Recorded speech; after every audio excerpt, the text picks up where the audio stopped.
Vale, vamos a enseñar este pasillo que es el primero. Vale, ahí está secretaría. Aquí no. Dirección.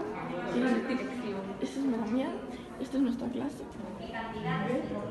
Que está con la Carolina, la que os dije antes. Aquí las clases. Aquí no.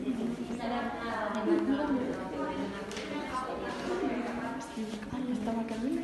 Y bueno, todo esto de esta puerta. Y esa puerta es una sala de profesores.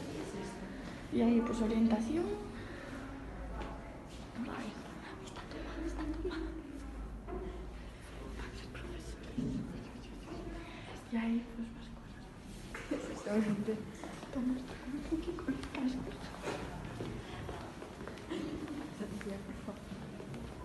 Me falta la zona. Hay mucha gente, me estoy poniendo nerviosa. Ya está, ya se acabó por hoy.